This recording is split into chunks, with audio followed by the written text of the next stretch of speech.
কেমিস্ট্রিতে, physical সায়েন্সে 90 নম্বর আছে, তার মধ্যে জেনারেলে আছে 17 নম্বর, ফিজিক্স পোর্শনটাতে আছে 34 নম্বর, আর কেমিস্ট্রিতে পোর্শনে আছে 39 নম্বর। এটা কিন্তু জেনারেলের মধ্যে পড়ছে পরিবেশের জন্য ভাবনা। এই পরিবেশের জন্য ভাবনার মধ্যে নাম্বার আছে 5 নাম্বার। এই 5-এর মধ্যে একটা আছে এমসিকিউ, দুটো কোশ্চেন আছে 1 নম্বরের, আর একটা কোশ্চেন আছে 2 নম্বরের। এই মোট 5 নম্বরের।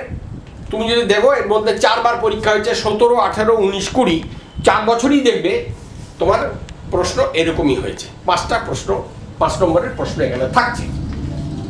পরিবেশ সম্পর্কে প্রথম কথা যে পরিবেশ সাধারণত 2 ধরনের হয়। একটা হচ্ছে ভৌত পরিবেশ,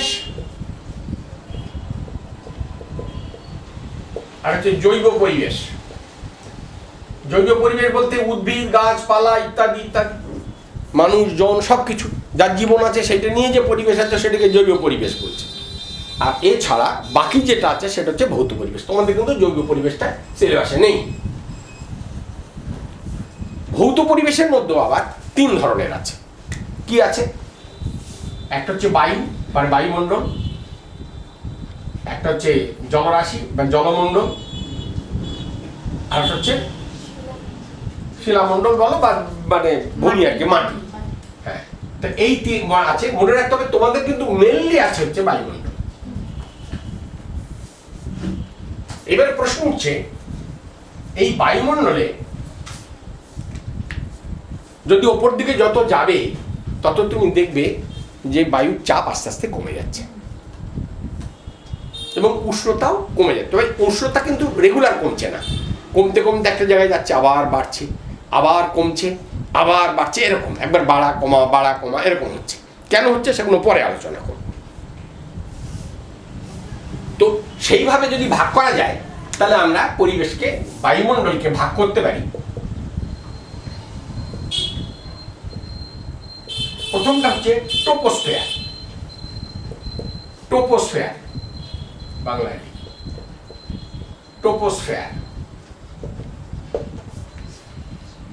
এই ট্রপোস্ফিয়ারটা সাধারণত আমরা বলি অ্যাভারেজ হাইট, গড় উচ্চতা হচ্ছে 10 কিলোমিটার।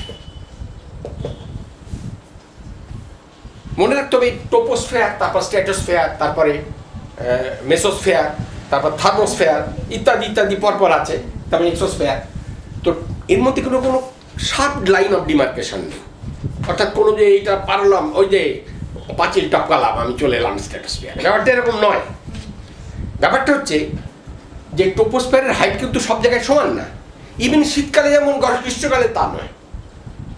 ফলে এর হাইটটা যদি তুমি নর্দার্ন উত্তর মেরু বা দক্ষিণ মেরুতে দেখো, সেখানে সাধারণত হয় 6 থেকে 8 কিলোমিটার হাইট। হোয়ারএজ যদি তুমি বিষুবরেখা অঞ্চলে দেখো সেটা প্রায় 18 কিলোমিটার পর্যন্ত হতে পারে। এর কারণটা কি? কারণ পৃথিবী এই অ্যাক্সিসে ঘুরছে। ঘোরার দরুন কি হচ্ছে, উত্তর মেরু এবং দক্ষিণ মেরু কিন্তু কি হলো?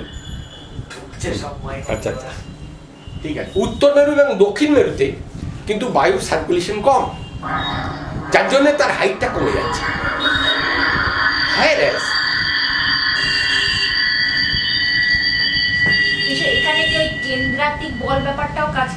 কেন্দ্রাত্মিক বলের ব্যাপারটা ঠিক নয়। ব্যাপারটা হচ্ছে যে মানে যে যত খানিকটা তো ঠিকই, যে বায়ু যত চলাচল করছে ন্যাচারালি তা তো মিক্সিংটা বেশি হবে, মিক্সিং বেশি হলে হাইটটা উপরে উঠে যাবে, ছড়িয়ে যাবে। একদম একদম ঠিক, একদম বেশি হচ্ছে।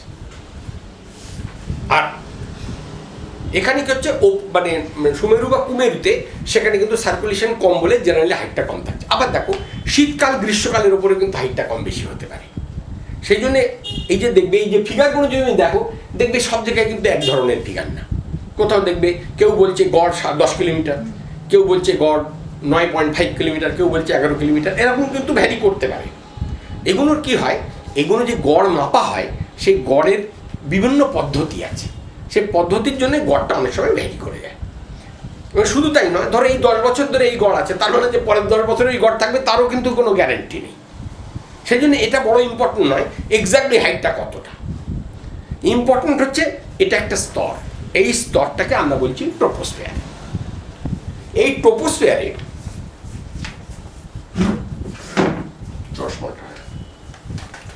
ট্রপোস্ফিয়ারে কি থাকে? ট্রপোস্ফিয়ারে জেনারেলি এর গড় হাইট হচ্ছে 10 কিলোমিটার। এখানে নাইট্রোজেন, অক্সিজেন, কার্বন ডাইঅক্সাইড এইগুলোই থাকে এবং এটিকে অনেক সময় ক্ষুব্ধ মণ্ডল বলে, কারণ এখানে ঝড় বৃষ্টি, আমফান, আয়লা সব এখানেই হয়। এবং এখানকে যত উপরের দিকে যাবে তত কিন্তু প্রেশারটা আস্তে আস্তে কমতে থাকে। এবং এই কমাটা তো অদ্ভুত ব্যাপার। কিরকম? যেমন ধরো তুমি যদি 10 কিলোমিটার পর্যন্ত, এই মোছার যেটা গেল কোথায়,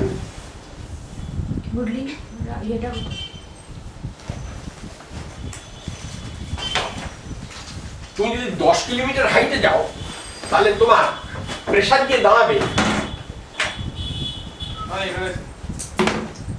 প্রায় 500 মিলিবার। 500 মিলিবার, এই মিলিবার মানে কি? তাহলে আবার একটা কথা বললি তো তার মানেটা বলতে হবে। জেনে রাখবে বায়ুমণ্ডলের চাপ আমরা কি দিক মাপি? অ্যাটমসফিয়ারে মাপি। 1 অ্যাটমসফিয়ার মানে 1.013 ইন্টু 10⁵ পাস্কেল। এটা এসআই ইউনিটে কিন্তু আমরা প্রেশার মাপি পাস্কেল এককে। এটা জানা আছে তো? 1 অ্যাটমসফিয়ার মানে কিন্তু 1.013 ইন্টু 10⁵ পাস্কেল। কিন্তু 1 বার আর 1 অ্যাটমসফিয়ার খুব কাছাকাছি, বাট নট আইডেন্টিক্যাল। 1 বার মানে কি? 1 বার মানে 1 ইন্টু 10⁵ পাস্কেল। একটু ডিফারেন্স আছে কিন্তু।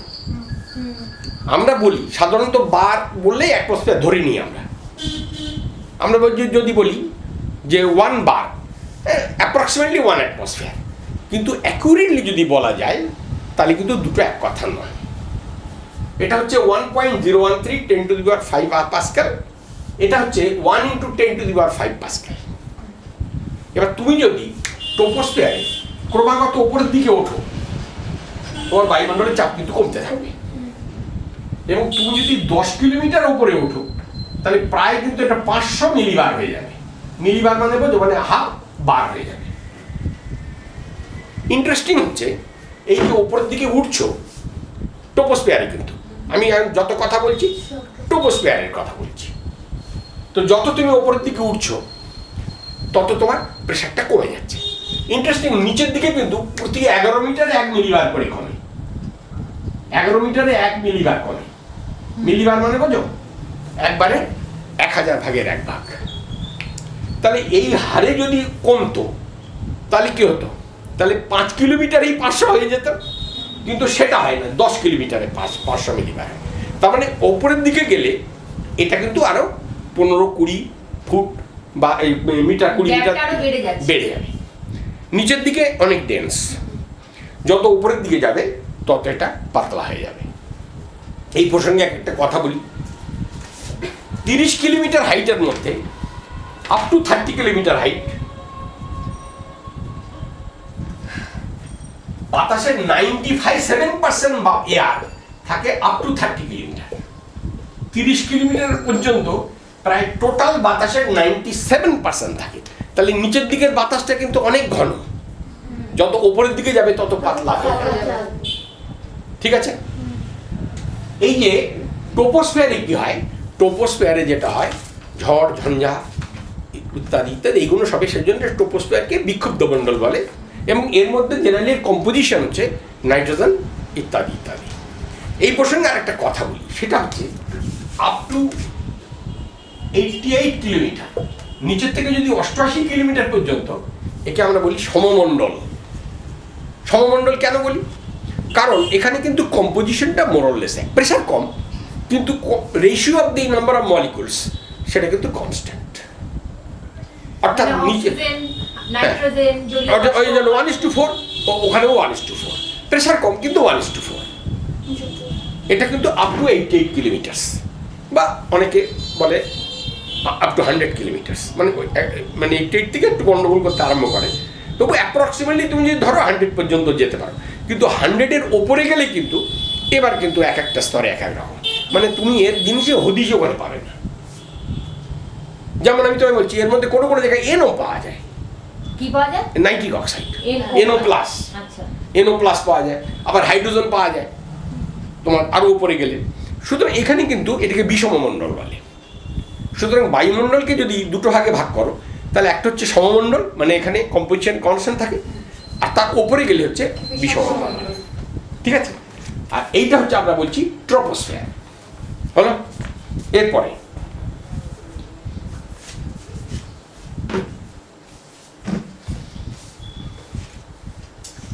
এরপরে আসছে স্ট্র্যাটোস্ফিয়ার। তাহলে আমরা স্ট্র্যাটোস্ফিয়ারে কি আছে জেনে রাখবে, এই যে 10 কিলোমিটারের থেকে আপ টু 50 কিলোমিটার, তাহলে এটা হলো আপ টু 10 কিলোমিটার, এটা কিন্তু অ্যাভারেজ। হ্যাঁ, এটা হচ্ছে 50 কিলোমিটার, এটাকে আমরা বলি স্ট্র্যাটোস্ফিয়ার। মানে 50 কিলোমিটার থেকে 10 থেকে 50 নাকি তোমার 10 থেকে 50, মানে from 11 to 50? 11 to 50 এটাকে স্ট্র্যাটোস্ফিয়ার, মানে এখানে কিন্তু শান্ত মণ্ডল, অর্থাৎ এখানে কোনো ঝড়ঝাপটা কিচ্ছু হয় না। কি বোঝা যাচ্ছে? এবং এইখানেই ওজোন স্তরটা আছে। তোমরা ওজোন স্তরের নাম শুনেছো? ওজোন স্তরটা এখানেই আছে। ঠিক আছে, এরপরে এখানে মেনলি কি থাকে? মেনলি এখানে থাকে নাইট্রোজেন, অক্সিজেন তো থাকবেই, কিন্তু ওজোন এখানে পাওয়া যায়। এখানে একটা প্রশ্ন, নাইট্রোজেন থাকে, অক্সিজেন থাকে, ওজোন থাকে।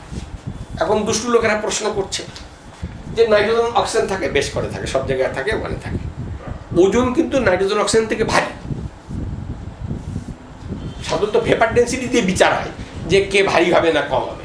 বাতাসের ভেপার ডেন্সিটি হচ্ছে 14.4, ওজনের ভেপার ডেন্সিটি কিন্তু 24। 348, তাই তো?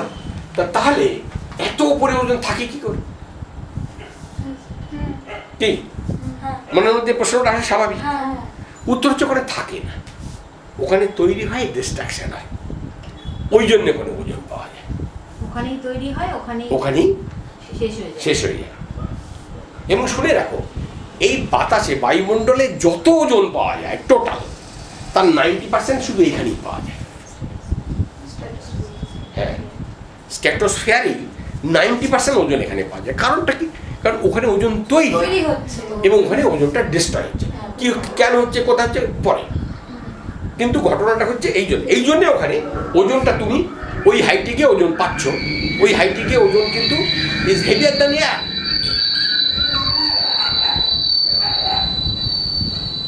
সুতরাং সেখানে কিন্তু ওজন এত বেশি পাওয়া উচিত নয়, কিন্তু হচ্ছে এই কারণের জন্য ওখানে তৈরি হচ্ছে, ওই জন্য ওখানে আছে। বেশ, তুমি প্রশ্ন করতে পারো, ওজন তৈরি হচ্ছে তো নিচের দিকে ডিফিউজ করে নেমে এলেই হয়, তাও হচ্ছে না, কারণ তবে ডিস্ট্রয় হয়ে যাচ্ছে। ওই জন্যে ও একটা মেনটেন করছে। আর কিছু নেমে আসছে তো বটে, কিন্তু সেটার পরিমাণটা খুবই নগণ্য। এগুলো স্ট্র্যাটোস্ফিয়ার। এরপরে আসছে মেসোস্ফিয়ার। আচ্ছা, এবার দেখা যায় ট্রপোস্ফিয়ারের টেম্পারেচার, আমি প্রেসারের কথা বলেছি, 500 মিলিবার পর্যন্ত হাইট। এই কত প্রসঙ্গে একটা কথা বলি, তুমি কি জানো হিমালয়ের হাইট কত? 8848। তার মানে প্রায় 8800, প্রায় 8 কিলোমিটার, মানে তাই তো? তার হিমালয়ে কিন্তু ওখানে কিন্তু বায়ুমণ্ডলের চাপ প্রায় 600 মিলিবারের মতো, মানে প্রায় হাফ। অর্থাৎ বায়ুমণ্ডলের যে চাপ, সেখানে কিন্তু বায়ু চাপ কিন্তু প্রায় অর্ধেক। তার মানে অক্সিজেন পরিমাণ অর্ধেক, ওই জন্য ওখানে সিলিন্ডার লাগে। কথাটা বোঝা গেল? বেশ, এবার হ্যাঁ বলো বলো বলো বলো, প্রশ্ন করো। কোনটা আরেকবার? হ্যাঁ, আচ্ছা ঠিক আছে বলছি। আচ্ছা, এরা জানতে চাইছে যে বায়ুমণ্ডলের চাপ মানে অ্যাটমসফিয়ার আর বার, এই দুটোর মধ্যে সম্পর্কটা কি।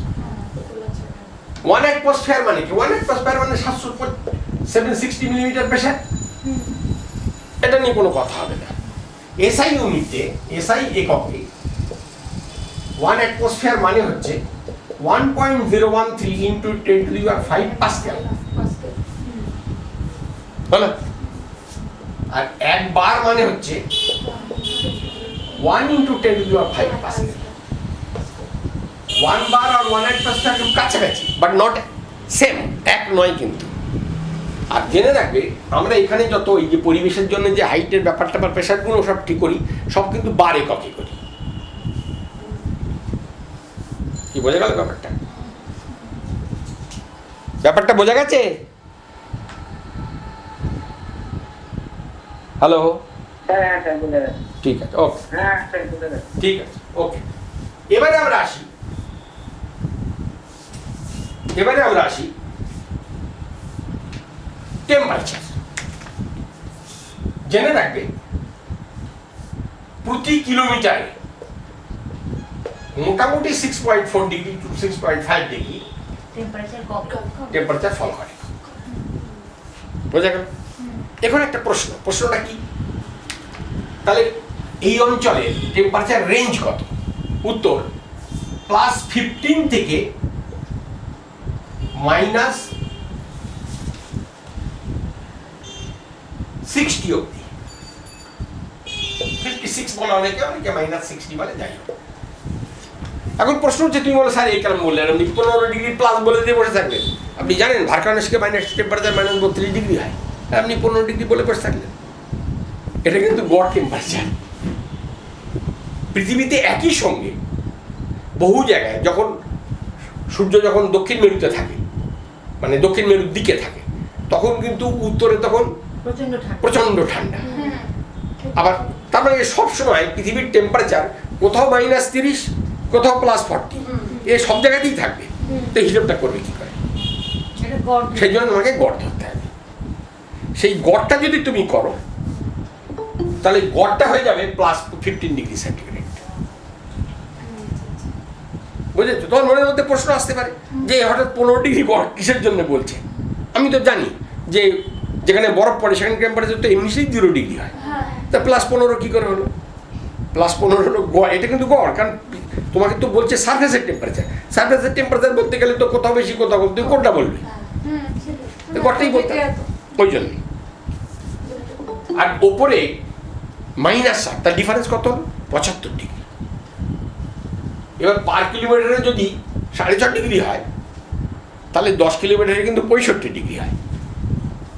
তার মানে উপরের দিকের টেম্পারেচারটা মানে ও প্রায় 19-20 হয়ে যায়, সব ক্ষেত্রে হয়। প্লাস হচ্ছে এটাতে অ্যাভারেজ ভ্যালু একটা, মোটামুটি টেম্পারেচার এই রেঞ্জই থাকে। মানে এখানে যেমন টেম্পারেচারটা মোটামুটি ওপর থেকে নিচের থেকে উপরের দিকে গেলে একদম মানে প্রথম দিকে যে প্রেশারের মতো অত ডিফারেন্স হয় না, অনেক ক্লোজার থাকে। কি বোঝা গেল ব্যাপারটা? এবার আসা যাক স্ট্র্যাটোস্ফিয়ার ছেড়ে আমরা এবার পাড়ি দিচ্ছি মেসোস্ফিয়ারে। ইন্টারেস্টিং একটা বলি, তাহলে নিচেরটা হচ্ছে ট্রপোস্ফিয়ার, এটা স্ট্র্যাটোস্ফিয়ার। এই মেসোস্ফিয়ারে এখানে কি টেম্পারেচার কত? +15 থেকে -60 বা 56। এখানে -56 থেকে 0 ডিগ্রি। এখানে কিন্তু টেম্পারেচারটা বাড়ছে। কেন বাড়ছে? পরে হবে, কিন্তু বাড়ছে। এটিকে আমরা কি বলছি? এটিকে আমরা বলছি মেসোস্ফিয়ার বলছি। মেসোস্ফিয়ারের টেম্পারেচারটা কিন্তু এখানে আবার কমবে। দেখো এখানে কমলো, বাড়লো, আবার কমবে। এখানে -93 ডিগ্রি সেন্টিগ্রেড। এইখানে এই যে স্ট্র্যাটোস্ফিয়ারের একদম শেষের দিকে প্রায় 3 কিলোমিটার টেম্পারেচার এক থাকে। এটাকে বলে স্ট্র্যাটোপোজ। স্ট্র্যাটোপোজ হচ্ছে ওই জায়গাটায়। তেমনি মেসোস্ফিয়ার থেকে 3 কিলোমিটারের মধ্যে প্রায় এখানেও টেম্পারেচার -93 ডিগ্রি থাকে, প্রায় একই থাকে। একে বলে মেসোপোজ। ট্রপোপজ সেইভাবে নেই, কারণ ট্রপোপজ নিচেটা তো বিক্ষুব্ধ অঞ্চল, ওখানে তো টেম্পারেচার মেনটেন হওয়া মুশকিল, তাই না? ওই জন্যে ওইটা ওখানে বিশেষ পাওয়া যায় না। এবার চলে এসো, তাহলে মেসোস্ফিয়ারে কি থাকে? মেসোস্ফিয়ারে থাকে N2O2 O2 plus NO plus. এইখানে কিন্তু মেসোস্ফিয়ারে NO প্লাস কিছু চলে আসে, নাইট্রিক অক্সাইড, হ্যাঁ, ইত্যাদি ইত্যাদি কিছু চলে আসে। আচ্ছা, মেসোস্ফিয়ারের পরে যদি আরো উপরের দিকে চলে যাও, এটা হচ্ছে 50 to 80 কিলোমিটার। এটা তো কত বলছে? এটা বলছে 10 কিলোমিটার, এটা 50 কিলোমিটার, এটা কিন্তু 80 কিলোমিটার, 80 কিলোমিটার। 80 থেকে 500 হচ্ছে থার্মোস্ফিয়ার, অনেকটা। এটা হচ্ছে 500 কিলোমিটার। এর টেম্পারেচার জানো? এর টেম্পারেচার হচ্ছে 1200 ডিগ্রি অ্যাভারেজ, আবার টেম্পারেচার প্রচন্ড বেশি, প্রচন্ড বেশি। এবং জেনে রাখবে মহাকাশযানগুলো এখানে প্লেস হয়, এখানে এইখানেই মহাকাশযানগুলো প্লেস করতে হয়। আচ্ছা, ফলে ওখানকার টেম্পারেচার কিন্তু সাংঘাতিক হয়। 400 কিলোমিটার ওপরে, সাধারণত নিচের দিকেই রাখে, কারণ যত উপরের দিকে টেম্পারেচার তত বেশি। সেই জন্য অধিকাংশ মহাকাশযানগুলো সেগুলো প্লেস করা হয় মেসোস্ফিয়ারের ঠিক উপরে, মানে থার্মোস্ফিয়ারের অঞ্চলের মধ্যে। 400 to 500 কিলোমিটারের মধ্যে জেনারেলি তোমার মহাকাশযানগুলো প্লেস করা হয়। হলো, এখানকার টেম্পারেচার কিন্তু আবার হু করে বেড়ে যাচ্ছে। ঠিক আছে, এইটা হলো থার্মোস্ফিয়ার। আর 500 কিলোমিটারের ওপরে যখন হয়ে গেল, তখন এটাকে আমরা এক্সোস্ফিয়ার। এইটা নিয়ে খুব বেশি আমাদের এখন ইনফরমেশন আরও অনেক দরকার। এখন আমরা যতটা জানি সেগুলো সাফিসিয়েন্ট নয়, আরও বেশি জানা দরকার। হচ্ছে, গবেষণা হচ্ছে, চারিদিকে গবেষণা হচ্ছে, ইত্যাদি ইত্যাদি হচ্ছে। যাই হোক, সেটা ব্যাপারটা বোঝা গেল। এবার আমাদের আলোচনার বিষয় হচ্ছে যে আমাদের মেইনলি একটা বড় আলোচনা আছে ওজোন স্তর নিয়ে আলোচনা আছে। তার আগে বুঝতে হবে, আগে আমি বললাম এই টেম্পারেচারটা এরম বেকায় দেখেন, সেটা আমাদের বুঝতে হবে। বুঝতে গেলে তোমাকে কতগুলো জিনিস আগে একটু জানতে হবে। কারণ সূর্য থেকে রশ্মিগুলো আমাদের দেশে, আমাদের এখানে ঢুকছে, তাহলে রশ্মির চরিত্র যদি না বোঝো, তাহলে কার্যকারখানা তুমি কিছুই বুঝতে পারবে না। এবার দেখা যাক আমরা একটু বিভিন্ন রশ্মির চরিত্র একটু বোঝার চেষ্টা করি। আচ্ছা, তোমরা জানো যদি ফ্রিকোয়েন্সি মানে কম্পাঙ্ক, কোনো একটা ওয়েভ, সেই ওয়েভের কম্পাঙ্ক যদি 20 থেকে 20,000 হয়, তখন আমরা তাকে কি বলি? অডিও ওয়েভ বলি, তাই তো? অডিও ওয়েভ মানে কি? কানে গোচর হবে। কিন্তু এখানে একটা কথা, কি কথা? 10 কেসির বেশি, মানে 10,000-এর বেশি ফ্রিকোয়েন্সি শুনতে পায় 1000-এ একজন। না, বাদুর না, মানুষই শুনতে পায়। বাদুর তো আল্ট্রাওয়েভ শুনতে। হ্যাঁ, হ্যাঁ, সেটা হচ্ছে, আমি বলছি যে এই যে বলছে 20 পর্যন্ত, মানে মানুষ শুনতে পায়, সব মানুষ শুনতে পায় না, খুব কম লোকই অত হাই ফ্রিকোয়েন্সি শুনতে পায়। 10,000 পর্যন্ত অ্যাভারেজ। এবং আমি তোমাকে বলেছি যে টেপ রেকর্ডার দেখেছো? টেপ রেকর্ডারের ক্যাপাসিটি হচ্ছে 7 কেসি, মানে 7,000 সাইকেলস পার সেকেন্ড। তার মানে বুঝতেই পারছো, তার টেপ রেকর্ডার শুনে মনে লোকে নৃত্য করছে, তার মানে কি হচ্ছে? তার মানে 7 কেসি সাফিসিয়েন্ট। অ্যাকচুয়ালি বেহারার ছড় খুব ফাইন টিউনিং, ওগুলো হচ্ছে হাই ফ্রিকোয়েন্সি। ঠিক আছে, যাও 20,000 হলো। যেই 20,000 হলো শব্দোত্তর তরঙ্গ বলে, তুমি কিন্তু কানে আর শুনতে পাবে না, আমাদের ইন্দ্রিয় সেটা ধরতে পারে না, কিন্তু ফ্রিকোয়েন্সি আছে। এই ফ্রিকোয়েন্সি আস্তে আস্তে বাড়তে বাড়তে চলে যাচ্ছে রেডিও ওয়েভস। রেডিও ওয়েভস বলতে কি বোঝাচ্ছে? মিডিয়াম ওয়েভ, বেতার তরঙ্গ, মিডিয়াম ওয়েভ। আরও ফ্রিকোয়েন্সি বাড়াচ্ছ, শর্ট ওয়েভ, আরও ফ্রিকোয়েন্সি বাড়ছে। এবার মোবাইল জন্য এসে ঢুকলো বিভিন্ন ওয়েভ, ফ্রিকোয়েন্সি কিন্তু বেড়েই যাচ্ছে, বাড়তে এত হাই হয়ে যাচ্ছে ফ্রিকোয়েন্সি। এবার দেখো, মোবাইল শেষ হয়ে গেল, মোবাইল রেঞ্জ কভার করে গেল, আমাদের ওপর দিয়ে কিন্তু এরকম তরঙ্গের স্রোত চলছে, কিন্তু আমরা কিছু বুঝতে পারছি না। কেন? কারণ আমাদের ইন্দ্রিয় তো সেটা ধরে না। কি বোঝা যাচ্ছে? এবার সেই তরঙ্গ ফ্রিকোয়েন্সি আরো যখন তোমার বাড়লো, এবার চলে গেল সেটা টিভি রেঞ্জে, হাই ফ্রিকোয়েন্সি রেঞ্জ। তারপরে চলে গেল ভিএইচএফ, আরও ফ্রিকোয়েন্সি বাড়ছে। ভিএইচএফ ফ্রিকোয়েন্সি যখন খুব বেশি হয়ে যায়, তখন আমরা ওয়েভ লেংথে পাবো, কারণ তখন 10⁻14, 10⁻13 এরকম তখন ফ্রিকোয়েন্সি হয়। সেই জন্য তখন আমরা ওয়েভ লেংথে পাবো। হলো, ফ্রিকোয়েন্সি তুমি আরও বাড়াচ্ছ। এবার চলে গেল র্যাডার ফ্রিকোয়েন্সি, আরও বেশি। বোঝা র্যাডার দিয়ে যেটা, কারণ ফ্রিকোয়েন্সি হাই না হয়ে গেলে তো রেঞ্জ লো হয়ে যাবে। ওই জন্য র্যাডার ফ্রিকোয়েন্সিটা এর মধ্যে সবচেয়ে বেশি হাই। এবার র্যাডার হলো, তার থেকেও যখন হাই ফ্রিকোয়েন্সি হয়ে গেল তখন আমরা তাকে বলি মাইক্রোওয়েভ। ওই মাইক্রোওয়েভের ওয়েভলেংথ, ও তখন ওয়েভলেংথ দিয়ে বিচার হয়। ওয়েভলেংথ মানে 10 গ্রেটার দেন 10,000 আংস্ট্রম, 10⁴, অর্থাৎ 10,000 আংস্ট্রমের বেশি। 10,000 আংস্ট্রম মানে কি একটু বুঝিয়ে দিই, মানে 10⁴ ইন্টু 10⁻8 সেন্টিমিটার হচ্ছে ওয়েভলেংথ, ল্যামডাটা। এটা মানে হচ্ছে 10⁻⁻4 সেন্টিমিটার। তার মানে ফ্রিকোয়েন্সি হচ্ছে, ভেলোসিটি অফ লাইট হচ্ছে 3 ইন্টু 10⁻10, তাকে 10⁻4 দিয়ে ভাগ করলে 3 ইন্টু 10⁻14, এই হচ্ছে তার ফ্রিকোয়েন্সি। মাইক্রোওয়েভ এত বেশি বলে ওগুলো সব আমরা ওয়েভলেংথ হিসেব করি। আচ্ছা, যখন 10,000 ফ্রিকোয়েন্সির উপরে চলে আসছে, 10,000 আরো 20,000 আর 20, 10⁴ কি প্রায় 10⁵ হয়, এগুলো মাইক্রোওয়েভ। এরপরে ওয়েভলেংথ আরো ছোট হচ্ছে, ফ্রিকোয়েন্সি বাড়ছে মানে ওয়েভলেংথ ছোট হয়ে যাচ্ছে। ফ্রিকোয়েন্সি আরো বাড়ছে, বাড়তে বাড়তে যেই 10,000 এর মধ্যে চলে এলো 10,000 আংস্ট্রম ওয়েভলেংথ। ওয়েভলেংথ মানে ল্যামডা, ল্যামডা মানে এইটাকে আমরা ল্যামডা বলি। একটা পূর্ণ ওয়েভ তার লেন্থটাকে আমরা ল্যামডা বলি। এটা যখন হচ্ছে তখন আমরা তাকে বলছি ইনফ্রারেড, IR বলি, এবং এর নাম হচ্ছে ফার ইনফ্রারেড। ফার ইনফ্রারেড মানে ইনফ্রারেডের থেকেও অনেকটা পেছনে।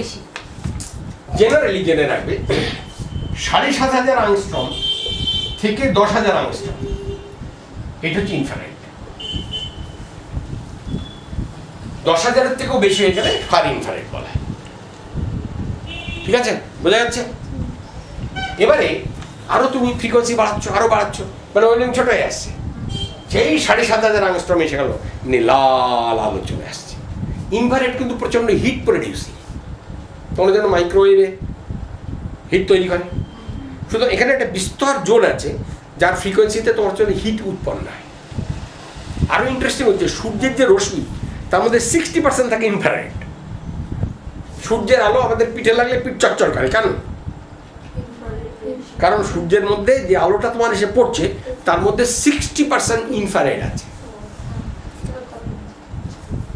চাঁদের আলো এত মিষ্টি কেন? কারণ চাঁদে পড়ে ওটা রিফ্লেক্টেড হয়। সূর্যের আর রশ্মি যেগুলো ইনফ্রারেড সেগুলো চাঁদে অ্যাবজর্ব হয়ে যায়, আর যে রশ্মিটা ওখান থেকে ডিফ্লেক্ট হয়ে আসে ওটা পিওরলি ভিজিবল রেস, ওতে ইনফ্রারেড নেই, যার জন্য ওর মধ্যে কোনো হিট নেই। কি বললাম, বুঝেছো? কারণটা হচ্ছে এটাই। ইন্টারেস্টিং আরেকটা কথা, এই প্রসঙ্গে আরেকটা কথা বলি, আমি জানি না কতটা প্রাসঙ্গিক হবে। সেটা হচ্ছে যে শীতকালে আমাদের এত ঠান্ডা হয় কেন, গ্রীষ্মকালে এত গরম হয় কেন? দেখো, সূর্যের রশ্মি আসছে, ভূগোল বইতে তোমরা কি পড়েছো? শীতকালে সূর্য রশ্মি তির্যক ভাবে পড়ে, তো কি আছে? তির্যক ভাবে পড়লে ছড়িয়ে যাচ্ছে, তাতে ছড়িয়ে যাচ্ছে, তাতে গেলটা কি? 9,30,00,000 মাইল দূরে রয়েছে সে যদি আজকে আমার যদি তির্যক ভাবে পাবে, সে কতখানি ডিস্টেন্স এক্সেস কভার করে, তার জন্য এত ইন্টেন্সে এত গরমের টেম্পারেচার ডিফারেন্স হবে কেন? যে রশ্মিটা 9,30,00,000 মাইল থেকে আসছে, তাহলে যখন তির্যক ভাবে পড়ছে তখন 9,30,00,000 2,000 মাইল, আর যখন সোজা আসছে তখন 9,30,00,000 মাইল। তো 2,000 মাইল হলে কত পার্সেন্ট হল? তাতে এত ডিফারেন্স হবে কেন? কারণটা ওটা নয়, কারণ তির্যক ভাবে পড়লে ওর মধ্যে ইনফ্রারেডটা বায়ুমণ্ডল অ্যাবজর্ব করে। কাণ্ড কারখানাটা যা ঘটে বায়ুমণ্ডলে ঘটে, তার বাইরে কিচ্ছু ঘটে না। এবার একটা রশ্মি যখন তির্যক ভাবে পড়ছে তখন সে যেখান থেকে পড়ছে আর সেখান থেকে কিন্তু, আর যেখানে আলটিমেটলি ডিফ্লেক্ট মানে মাটিতে লাগছে, এই ডিস্টেন্সটা অনেক বেশি, এবং ওর উত্তপ্ত হতে হতে হতে যখন ওখানে পৌঁছচ্ছে তখন ওইখানে কিন্তু ইনফ্রারেড পার্সেন্টেজ অনেক লো হয়ে যাচ্ছে, মানে তাকে অনেক বেশি এরিয়া কভার করে যেতে হচ্ছে। তার মানে সে যখন সে উত্তর মেরুতে থাকছে তখন তার রেডিয়েশন কিন্তু বিষুবরেখার কাছাকাছি অঞ্চলে তির্যকভাবে যে অঞ্চলটা আছে সেই অঞ্চলকে উত্তপ্ত করে তারপরে ওখানে সে যাচ্ছে, ফলে সে অনেক কিন্তু ইনফ্রারেড লস করতে যাচ্ছে। ওই জন্যে ওই জোনে যখন আছে, দক্ষিণ গোলার্ধে যখন আছে, তখন সে তাকে পুরো বিষুবরেখা ক্রস করে আসতে হচ্ছে, ফলে ওই সময় কিন্তু যৌধিয়াংশ তাপ বায়ুমণ্ডল অ্যাবজর্ব করে নিচ্ছে, ফলে এখানে যখন আসছে তখন তার ইনফ্রারেড পার্সেন্টেজটা খুব লো হয়ে যাচ্ছে। ওই জন্যে শীতকালে তোমার তো ঠান্ডা, আর শীতকালে রোদটা পিঠে লাগলে খুব মজা লাগে, বিকজ ওখানে ইনভার্টেড পার্সেন্টেজটা খুব লো। আমরা যেটা জানি যে সূর্য থেকে যে তাপটা আসে বিকিরণ পদ্ধতিতে আসে, বিকিরণ পদ্ধতিতে তো যে মাধ্যমের মধ্য দিয়ে আসে সেই মাধ্যমকে উত্তপ্ত করে না। না করে না, মানে ইনভার্টেড যে গ্রিন হাউস এফেক্ট তো হবে। তোমার বায়ুমণ্ডলে কিছু কিছু মলিকুল আছে তারা তো ইনফ্রারেড অ্যাবজর্ব করে। তো যখন যদি বায়ুমণ্ডলে সেগুলো না থাকতো, শুধু নাইট্রোজেন থাকে, অক্সিজেন থাকে, কিচ্ছু হবে না। তুমি তো কার্বন ডাইঅক্সাইড ঢুকিয়ে বসে আছো, ও ছেড়ে দেয় কত করবে? ও তোর সময় তো ইনভার্ট অ্যাবজর্ব করে। হ্যাঁ, নাইট্রিক অক্সাইড তো ওজন লেয়ার ডিস্ট্রয় করে। নাইট্রিক অক্সাইডে ইয়েও আছে, গ্রিন হাউস এফেক্ট আছে। তো যে সমস্ত গ্যাসের গ্রিন হাউস এফেক্ট আছে তারা তো শোষণ করবে, এবং তার মানে তোমার এনভায়রনমেন্টের মলিকুল যদি সেই গ্যাসটাকে শোষণ, রশ্মিটাকে শোষণ করে, তো উত্তপ্ত হতে বাধ্য। কি বললাম বুঝেছো না? ওই জন্য উত্তপ্ত হয়ে যাচ্ছে। কি পরিষ্কার ব্যাপারটা বোঝা গেল না? বোঝা গেল না? হলো? এবার আরো চলে এসো। এবারে ইনফ্রারেড পর্যন্ত আমি এসেছি।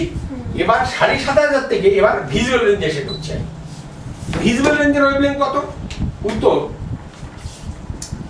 ৭৫০০ থেকে ৪০০০। এখানে কিন্তু ভিবজিওরটা আছে, বেনি আসহ কলা, বেনি আ স হ ক লা, এটা কিন্তু লাল। মনে রাখতে হবে লাল মানে একটা ফ্রিকোয়েন্সি নয়, ৭৫০০ থেকে ৬৭৫০ পর্যন্ত সবটাই লাল। মানে এটা ভেবো না যে লাল মানে একটা ফ্রিকোয়েন্সি, তা নয়, কিন্তু একটা ব্যান্ড। এই ব্যান্ডটা হচ্ছে লাল। কি বোঝা গেল? আবার ৬৭৫০ থেকে ৬৭৫০ থেকে আমার সবকটা ভ্যালুটা মনে নেই, ধরো ৬৩০০ অব্দি, এটা হচ্ছে তোমার কমলা। এইভাবে পরপর ব্যান্ড চলে গেছে, এবং লাস্টে যেটা আসছে সেটা হচ্ছে বেগুনি, সেটা হচ্ছে 4000 আংস্ট্রম। 4000 মানে এক্স্যাক্টলি 4000 নয়, কিন্তু 4000 থেকে হয়তো 4400 পর্যন্ত বা 500 পর্যন্ত, এগুলো সবই হচ্ছে বেগুনি। মনে রাখতে হবে আমাদের এই ইন্দ্রিয় কিন্তু ধরে। তাহলে আমাদের হিউম্যান বডিতে দুটো ইন্দ্রিয় আছে যে ফ্রিকোয়েন্সিকে আইডেন্টিফাই করতে পারে। সেটা কে? একটা কান আর একটা চোখ। চোখ কোনটা ধরতে পারে? যে কোনো কালারকে ধরতে পারে। এই ডিফারেন্স যদি সামান্য, যেমন ধরো ৭৪০০ না ৬৭০০, সেটা ধরতে পারবে না, কিন্তু এই ব্যান্ডে না এই ব্যান্ডে সেটা ধরতে পারবে, সেটা বুঝতে পারবে। কি বোঝা গেল ব্যাপারটা? বেশ, তাহলে ফ্রিকোয়েন্সিগুলো চলে আসছে। এবার যেই 4000 এক্সিড করে গেল, আবার কাণ্ড কারখানা আরম্ভ হয়ে গেল। 4000 থেকে লো হয়ে গেল, এক্সিড কত? 4000 থেকে কমে গেল, তখন চলে এলো ultraviolet. 4000 angstrom less than 4000 angstrom. তাহলে কত হবে? ধরো 3500 আংস্ট্রম। এটা কিন্তু ultraviolet rays, UV rays. UV rays কিন্তু খুব ডেঞ্জারাস। একটা মানুষ সে যদি 2 মিনিট ইউভি রেস তোমাকে যদি এক্সপ্রেস করে, 2 মিনিট 1 মিনিট, তোমাকে হসপিটালে পাঠাতে হবে। চোখ সঙ্গে সঙ্গে ফুলে এরকম হয়ে যাবে, বুঝলেন? যার জন্য তুমি দেখবে যে সূর্যগ্রহণের সময় ডাইরেক্ট সূর্যের দিকে তাকাতে লোকে বারণ করে, কারণ ওই সময় ওখান থেকে ইউভি রেডিয়েশনটা বেশি হয়। যার জন্য দেখে ওইসব ফিল্টার মিল্টার দিয়ে সব দেখে, ওই কারণের জন্যই দেয়। যাই হোক, infrared is very dangerous thing. আর সবচেয়ে মুশকিল কি, ইনফ্রারেড বোঝা যায় না। তোমার যে চোখে ইনফ্রারেড পড়ছে তুমি কিন্তু কিছু বুঝতে পারবে না, কিন্তু হঠাৎ দেখবে তোমার চোখ ফুলে গেছে। কি ব্যাপার খোঁজ, ওই দেখো ইনফ্রারেড ইয়ে হয়েছিল, এক্সপোজার হয়ে গেছিল। তো এটা হচ্ছে ইনফ্রারেড রেডিয়েশন। ইনফ্রারেড শরীরের পক্ষে খারাপ, এবং জেনে রাখবে বায়ুমণ্ডলে যদি ইনফ্রারেড হু করে ঢুকতো, তাহলে আমরা কিন্তু বাঁচতাম না, পড়াশোনা করতাম না, আর এখানে বসে ক্লাসও নিতে পারতাম না। কি আমার কথা বোঝা যাচ্ছে? এরপরে আরো ফ্রিকোয়েন্সি হাই করছো, মানে ওয়েভলেন্থ ছোট হচ্ছে, হতে যদি 10 আংস্ট্রমে চলে আসবে, তখন এটিকে বলে এক্স রে। এক্স রে নাম শুনেছো তো? এক্স রে দু ধরনের হয়, একটা হচ্ছে এমনি এক্স রে, হচ্ছে হার্ড এক্স রে। এটা হচ্ছে 1 আংস্ট্রম হলে হার্ড এক্স রে। জেনে রাখবে আমাদের হিউম্যান বডিতে যে এক্স রে হয় সেটা হচ্ছে 10 আংস্ট্রম। আর যেখানে মেটাল ডিফেক্ট টেস্ট করে না, সেগুলো সবই হচ্ছে হার্ড এক্সারসাইজ। বা তুমি দেখবে ওই এয়ারপোর্টের যে ওই যে লাগেজের মধ্যে দেখো জন্য ঢেকে রাখে ওই জন্যে, ওগুলো খুব ডেঞ্জারাস, মানে ওগুলো যদি আসে তো হিউম্যান এক্সপোজার খুব ডেঞ্জারাস। আমার কথা বোঝা যাচ্ছে তো? তো হয়ে গেল এক্স রে তার লক্ষ্য আরো ডেঞ্জারাস, তো ইউভি ডেঞ্জারাস, এক্স রে আরো ডেঞ্জারাস। এবার এক্স রে থেকেও যদি ছোট হয়ে যায় 0.1 অ্যাংস্ট্রম, তাকে আমরা কি বলি জানো? Gamma raise. আর 0.1 থেকে ছোট হলে তাকে বলে মহাজাগতিক রশ্মি, কসমিক রেস। এই হচ্ছে কাণ্ড কারখানা। সূর্য থেকে যে রেডিয়েশনটা হচ্ছে সেটা কিন্তু একেবারে গোড়ার থেকে শেষ পর্যন্ত সব রকম রেডিয়েশন হচ্ছে, অল পসিবল। সবগুলোই কিন্তু সূর্যরশ্মির মধ্যে থাকছে একদম। এবারে এর মধ্যে gamma rays up to X ray পর্যন্ত এরা কিন্তু গ্যাসকে আয়নিত করার ক্ষমতা রাখে। আর জেনে রাখবে গ্যাসের চাপ যত কম হবে তত আয়নিত আরো বেশি ভালো হবে। হাই প্রেসারে তুমি এই রেগুলো পাঠাও, যত পার্সেন্ট আয়নিত হবে, লো প্রেসারে পাঠাও অনেক পার্সেন্টেজ বেড়ে যাবে। তার মানে উপরে আয়নিত হওয়ার সম্ভাবনাটা বেশি, বিশাল প্রেসারটা কম। এইবার তুমি চিন্তা করো, যখন সূর্যের আলো প্রথম সূর্যের রশ্মিটা বায়ুমণ্ডলে প্রবেশ করছে তখন কিন্তু হুড়িয়ে আয়নাইজ করছে। আয়ন যখন হচ্ছে ও এনার্জিটা অ্যাবজর্ব করে নিচ্ছে, ইলেকট্রনটা এক্সাইটেড হয়ে যাচ্ছে, আবার ইলেকট্রনটা র্যান্ডম কম্বাইন্ড হচ্ছে, সঙ্গে সঙ্গে হিট রেডিয়েশন হয়ে যাচ্ছে। তাহলে ওখানে যে থার্মোস্ফিয়ারটা উপরে হচ্ছে কেন? Because of this reason. এই যে 1200 ডিগ্রি টেম্পারেচার উঠছে, কেন উঠছে? আরেকবার বলো যে কেন এই রেডিয়েশনটা হচ্ছে। আমরা সূর্য থেকে যে রেডিয়েশনগুলো আছে সেখানে তাকে কোনো ফিল্টারেশন নেই, র্যান্ডম হুড়িয়ে সমস্ত রেডিয়েশনটা আসছে। প্রথম বায়ুমণ্ডলে খুব লো প্রেসারে যখন ঢুকছে তখন সেখানকার যে অক্সিজেন, নাইট্রোজেন সেগুলো কিন্তু এক্সাইটেড হয়ে গিয়ে N2+, O2+ ইত্যাদি আয়নে কনভার্ট হয়ে যাচ্ছে, এবং হয়ে গিয়ে তার ন্যাচারালি ওইগুলো ফিল্টার হয়ে যাচ্ছে, ওগুলো নিয়ে যাচ্ছে, আর বাকিরা সব ভেতরে ঢুকে পড়ছে। যারা আয়নিত করতে পারছে না তারা ভেতরে ঢুকে পড়ছে, যারা আয়নিত করতে পারছে তারা কিন্তু হুড়িয়ে আয়নিত করে দিচ্ছে। আয়নিত করার পরে একটা আয়ন তো অনন্তকাল থাকবে না, সে কি করবে? আয়ন করলে ইলেকট্রনটা বেরিয়ে যাবে। তুমি একটা অ্যাটম আছো, আমি এখান থেকে দিয়ে দুম করে মারলাম, ইলেকট্রনটা বেরিয়ে গেল, তুমি আয়ন হয়ে গেলে, তার মানে আমি তো নিঃশেষিত হয়ে গেলাম, তার একটা ইলেকট্রন বেরিয়ে গেল, আর তুমি এসে ওই ইলেকট্রনটা আবার কম্বাইন করবে। কম্বাইন করলে ওটা এনার্জিটা যাবে কোথায়? Energy cannot be created, cannot be destroyed. আমার মধ্যে প্রচুর এনার্জি ছিল, E=H × তাহলে আমি যখন এসে তোমায় হিট করেছি তাহলে আমার মধ্যে প্রচুর শক্তি ছিল, সেটা কিন্তু তরঙ্গাকারে ছিল। সেই কী করলো? তোমাকে আয়নিত করলো, করে ও নিজে এক্সস্টেড হয়ে গেল। ওই ইলেকট্রনটা ও তোমার সাথে কম্বাইন করলো, এবারও তো হিট জেনারেট করে দেবে। হিটটা যাবে কোথায়? হিটটা তখনই থেকে যাবে। তার মানে কি? তরঙ্গ শক্তি এখানে হিট কনভার্ট হয়ে গেল, ফলে ওখানে ক্রমাগত উত্তাপ্ত বেড়ে যাবে, ফলে ওখানে কিন্তু থার্মোস্ফিয়ার তৈরি হয়ে যাবে। ওখানে তো র্যান্ডমলি এই কাণ্ড কারখানা চলেছে, ফলে ওখানকার টেম্পারেচার কিন্তু তোমার 1200 ডিগ্রি পর্যন্ত উঠে যাবে। অ্যান্ড এই কাণ্ড কারখানা চলছে বিস্তর অঞ্চল জুড়ে। এবারে সেই স্তর পার হয়ে ও ঢুকছে কোথায়? ও ঢুকছে তোমার থার্মোস্ফিয়ারে ঢুকে মেসোস্ফিয়ারে ঢুকছে। মেসোস্ফিয়ারে কি হচ্ছে? মেসোস্ফিয়ারে কিন্তু অপেক্ষাকৃত চাপটা বেশি, এবং সেখানে তাহলে মেসোস্ফিয়ার পর্যন্ত কিছু আয়ন ডিফিউজ করে মেসোস্ফিয়ারে ঢুকে যাচ্ছে, কিন্তু মেসোস্ফিয়ারে ইটসেলফ কিন্তু ওয়েভটা ঢুকতে পারছে না, অর্থাৎ হার্ড ওয়েভগুলো সেগুলো কিন্তু থার্মোস্ফিয়ারে কিন্তু নিঃশেষিত হয়ে যাচ্ছে, সেই জন্য মেসোস্ফিয়ারের টেম্পারেচারটা এবার আবার কমতে আরম্ভ করছে।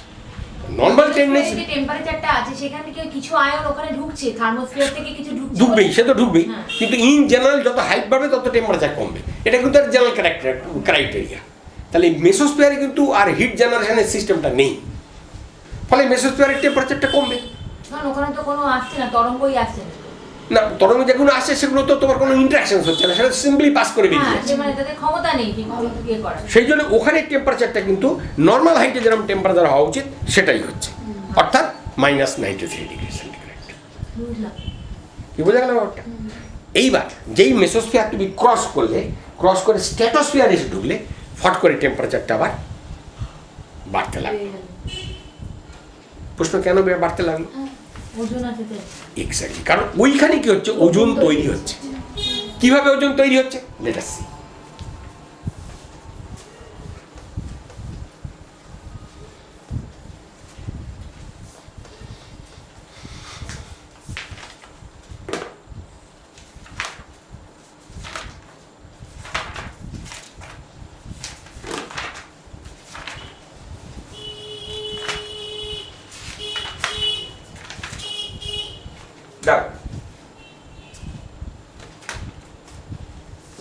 ইউভি এর মধ্যে সাধারণত খুব অ্যাকুরেট হচ্ছে ইউভিএ, ইউভিবি, ইউভিসি আছে, 3 রকম ইউভিসি। মানে এটা হচ্ছে রেঞ্জ, যেহেতু ইউভি রেঞ্জ থাকে 4000 আর্মস্ট্রং থেকে একটা বিস্তর জন্য অব্দি আছে। তো ন্যাচারালি যেটা হচ্ছে ইউভিএ মানে শর্টার ওয়েভলেন্থ, ইউভিবি এখন ইউভিবি বলে না, দুটো একসঙ্গেই বলে। তো ইউভিএ ইউভিবি ধর, তার মানে কি এই শর্টার ওয়েভলেন্থ এরা কি করে, এরা কিন্তু অক্সিজেন প্লাস এইচনিউ মানে ওয়েভ ইউভিলে এ গিয়ে এটা ভেঙে দেয়, ভেঙে ও ফ্রি রেডিক্যাল তৈরি করে দেয়। আরেকবার বল। ইউভি 2 ধরনের হয়, কিছু হচ্ছে যে শর্টার ওয়েভলেন্থের ইউভি, মানে ওর মধ্যে শর্টার আর ওর মধ্যে একটু লঙ্গার। যারা শর্টার ওয়েভলেন্থের হয় ক্ষুদ্রতর, এরা কি করে, ও এখানে বলছে বিসিটা হচ্ছে হায়ার ফ্রিকোয়েন্সি, মানে এটা হচ্ছে লোয়ার, এটা হায়ার, এটা হায়ার। তার মানে যেটা হায়ার ফ্রিকোয়েন্সি মানে হায়ার ফ্রিকোয়েন্সি যারা, তারা কিন্তু ভেঙে ও ফ্রি রেডিক্যাল তৈরি করে, অক্সিজেনকে ভেঙে দিচ্ছে। ভেঙে দিচ্ছে। কেন ভেঙে দিচ্ছে? কারণ অক্সিজেনকে কি করছে, ওর তো ইউভি রে, তো ওর তো পাওয়ার অনেক বেশি, ও মলিকুলকে ভাঙছে, আয়ন করতে পারছে না, কিন্তু বন্ডকে ভেঙে দিচ্ছে, ও বন্ডটাকে ভেঙে দিচ্ছে, পরমাণু পরিণত, পরমাণু বা ফ্রি রেডিক্যাল বলি আমরা। আচ্ছা, তাহলে ফ্রি রেডিক্যাল তৈরি হচ্ছে। এই ফ্রি রেডিক্যাল কি করছে, এই ফ্রি রেডিক্যাল আবার একটা অক্সিজেন মলিকুলকে অ্যাটাক করে O3 এক্সাইটেড স্টেট তৈরি হচ্ছে। এই O3টা কিন্তু গ্রাউন্ড স্টেট নয়, এক্সাইটেড। কেন এক্সাইটেড? কারণ এটা তো অলরেডি এক্সাইটেড, ওটার সাথে একটা নরমালি, তাহলে এ যখন এর সঙ্গে একটা হিট করে তৈরি করছে, কমপ্লেক্স তৈরি করছে, তার এনার্জি তো বেশি হয়, সেই জন্য হচ্ছে O3 এক্সাইটেড হয়ে যাচ্ছে। এবারে সে কি করছে, সে এবার বায়ুমণ্ডলে নাইট্রোজেন গ্যাস আছে, আদার অন্যান্য গ্যাস আছে, তার সঙ্গেও হিট করছে, হিট করে O3 হয়ে যাচ্ছে, আবার সে মলিকুলটা এক্সাইটেড হয়ে যাচ্ছে, মানে শক্তিটা ট্রান্সফার হচ্ছে। এতে একটা কাণ্ড কারখানা ঘটছে। কি ঘটছে মনে রাখতো, এই যে এনার্জিটা ট্রান্সফার হয়ে নাইট্রোজেন বেচারি কোনো তালে ছিল না, তার মাথায় গিয়ে ধাক্কা মেরে তার ঘাড়ে এনার্জিটা দিয়ে দিল। তো এনার্জিটা কি করবে, রেডিয়েট করা ছাড়াও রাস্তা আছে? তোকে তো এনার্জি রেডিয়েট করতেই হবে, রেডিয়েট করলে যাবে কোথায়? স্ট্র্যাটোস্ফিয়ারই থাকবে, তা স্ট্র্যাটোস্ফিয়ার টেম্পারেচার তো কি করে কম থাকবে, ও তো সেখানে টেম্পারেচারটা বেড়ে যাবে, ওই জন্য টেম্পারেচারটা বাড়বে। আচ্ছা, কি ব্যাপারটা বোঝা গেল না বোঝা গেল না? তুই বুঝতে পেরেছিস? তুই বুঝতে পারছিস? বেশ, মানে ওই তোমার কি যেন বলে, শর্টার ওয়েভলেন্থে যে ইউভি বি বা সি, সেটা অক্সিজেন মলিকিউলকে হিট করছে, ওটা ভেঙে গিয়ে অক্সিজেনের ফ্রি র্যাডিক্যাল তৈরি হচ্ছে, সেই ফ্রি র্যাডিক্যালটা একটা নরমাল অক্সিজেনকে হিট করছে, এক্সাইটেড O3 করছে, সে আবার একটা নিউট্রাল পাস নিয়ে সে কিন্তু O3 তৈরি করছে। এইভাবে কিন্তু O3টা তৈরি হচ্ছে, এবং এই তৈরি হওয়ার সময় টেম্পারেচারটা বেড়ে যাচ্ছে, মানে যে এই এক্সাইটেড এনার্জিটা ছাড়ছে, ওই জন্য এনার্জিটা বেড়ে যাচ্ছে। কি বোঝা গেল না বোঝা গেল না? আরেকবার বলবো? আরেকবার বললে ভালো হয়। আচ্ছা ঠিক আছে, আমি আরেকবার বলছি। দেখো আবার বলছি, শোনো। যখন স্ট্র্যাটোস্ফিয়ারে এসে ইউভি রেটা ঢুকছে, তখন ইউভিটা স্ট্র্যাটোস্ফিয়ারে যে অক্সিজেন মলিকুল আছে, সেই অক্সিজেনের মলিকুলের বন্ডটা ভেঙে দিচ্ছে। তুমি প্রশ্ন করতে পারো, স্যার অক্সিজেনকে ভাঙছে, নাইট্রোজেনকে ভাঙছে না কেন? করবে নাকি প্রশ্ন? হ্যাঁ, আমি বলছি। বেশ। আরে নাইট্রোজেন ট্রিপল বন্ড, ওকে ভাঙতে কষ্ট, ওটা ভাঙতে গেলে অনেক কষ্ট। অক্সিজেন ডাবল বন্ড, তাহলে আমার যা মুরদ আছে তাহলে এই পর্যন্ত ডিস্ট্রাকশন করতে হবে, ওর থেকে বেশি হলে তখন মুরদের হচ্ছে না। সেই জন্যে ও অক্সিজেনকে ভাঙছে, কিন্তু নাইট্রোজেনকে ভাঙতে পারছে না। আচ্ছা, কি বোঝা গেল ব্যাপারটা? তাহলে অক্সিজেন ভেঙে কি হলো, ওর ফ্রি র্যাডিক্যাল হয়ে গেল। ও ফ্রি র্যাডিক্যাল কি করলো, একটা অক্সিজেন মলিকুল গিয়ে অ্যাটাক করলো, ঠিক আছে?